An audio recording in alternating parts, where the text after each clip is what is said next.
আজকে বানাবো পাটিসাপটা পিঠে। এইভাবে যদি পাটিসাপটা পিঠেগুলো বানানো হয়, খেতে যেমন নরম তুলতুলে, মুখে দিলেই মিলিয়ে যাবে, আর দেখতেও কিন্তু খুবই সুন্দর হয়। আর বানানো তো এত সহজ যে কেউ এই পিঠেটা বানিয়ে নিতে পারবে। Welcome to my channel BA food কিচেনে। একটা লাইক দিয়ে সম্পূর্ণ রেসিপিটা দেখার অনুরোধ রইল। এখানে আমি নিয়ে নিচ্ছি একটা বড় পাত্রে 1 বাটি ময়দা। ময়দার পরিমাণটা আপনারা কম বেশি করে নিতে পারেন। এবারে দিয়ে দিচ্ছি এখানে স্বাদ মতো লবণ, আর দিয়ে দিচ্ছি এখানে 2 চামচ মতো বড় চিনি। এবারে এটাকে জল দিয়ে একটা ব্যাটার বানিয়ে নেব। অল্প অল্প করে জল দিয়ে এটা ব্যাটারটা বানিয়ে নিতে হবে।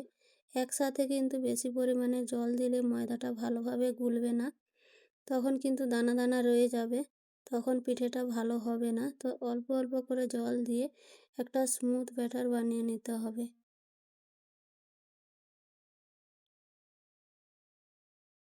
ব্যাটারটা খুব বেশি পাতলাও করা চলবে না, আর খুব বেশি কিন্তু ঘনও রাখা চলবে না।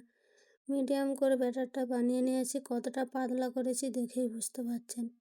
এবারে আমি একটা বাটি নিয়ে নিয়েছি, তার মধ্যে কিছুটা পরিমাণ ব্যাটার তুলে নেব।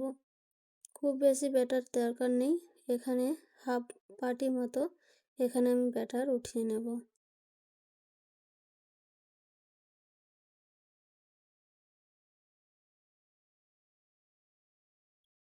এবারে আমি এই ব্যাটারের মধ্যে দিয়ে দিচ্ছি ফুড কালার।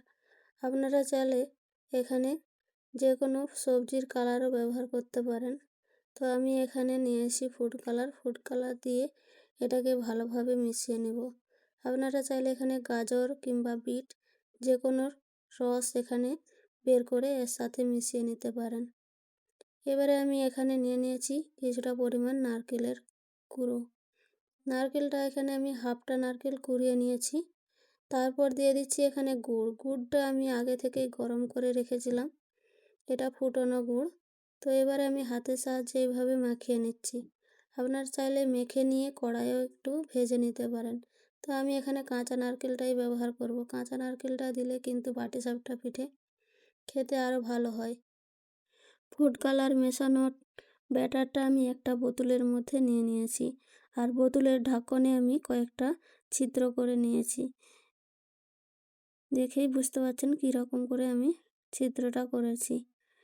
এবারে এখানে প্যান বসিয়ে দিয়েছি, দিয়ে দিচ্ছি এখানে সাদা তেল। অল্প করে সাদা তেল এখানে মাখিয়ে নিতে হবে প্যানের মধ্যে। এখানে আমি একটা টিস্যুর সাহায্যে ভালোভাবে লাগিয়ে নিচ্ছি। গ্যাসের ফ্লেমটা এখানে হাই করে তাওয়াটা ভালো করে গরম করে নিতে হবে। তারপর গ্যাসের ফ্লেম একেবারে লো করে দেব। যখন পিঠেটা আমি দেব তখন কিন্তু গ্যাসের ফ্লেম একেবারে লো রেখেছি। এবারে আমি যে ব্যাটারটা প্রথমে বোতলের মধ্যে ভরে নিয়েছিলাম, সেই ব্যাটারটা এইভাবে একটু একটু করে দিয়ে দেব। এই ব্যাটারটা যতক্ষণ না শুকিয়ে যাচ্ছে ততক্ষণ আমি অপেক্ষা করব।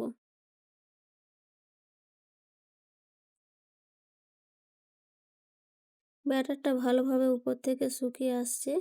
এবারে আমি সাদা যে ব্যাটারটা রেখেছিলাম সেই ব্যাটারটা এবারে হাফ বাটি মতো আমি এখানে দিয়ে দিয়েছি। তারপর এভাবে প্যানটাকে ধরে একটু ঘুরিয়ে নিলেই পুরো ব্যাটারটা চারপাশে লেগে যাবে।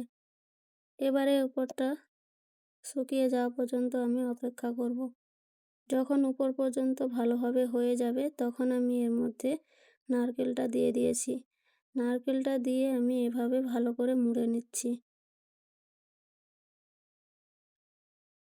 এবারে উল্টে পাল্টে কিছুক্ষণ ভালো করে একটু ভেজে নেব। পিঠেটা আমার ভাজা হয়ে গেছে, এবারে আমি নামিয়ে নিচ্ছি প্লেটের মধ্যে।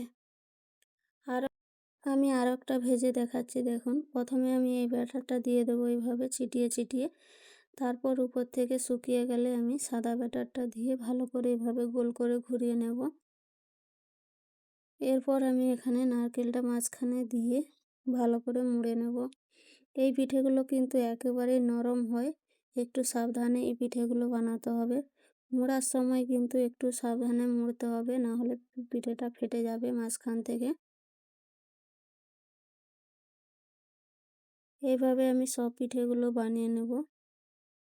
আজকের পিঠের রেসিপি যদি ভালো লেগে থাকে তো একটা লাইক কমেন্ট করে দেবেন, আর শেয়ার করে অন্যকে দেখার সুযোগ করে দেবেন। আর নতুন বন্ধু হয়ে থাকলে চ্যানেলটাকে সাবস্ক্রাইব করে আমার পাশে থাকবেন। দেখুন পিঠেগুলো কত সুন্দর দেখতে হয়েছে আর খেতেও কিন্তু একেবারে নরম তুলতুলে হয়েছিল। পিঠেগুলো দেখেই বুঝতে পারছেন যে কতটা নরম হয়েছে, জালিদার হয়েছে কত সুন্দর। শেষ পর্যন্ত দেখার জন্য অসংখ্য অসংখ্য ধন্যবাদ।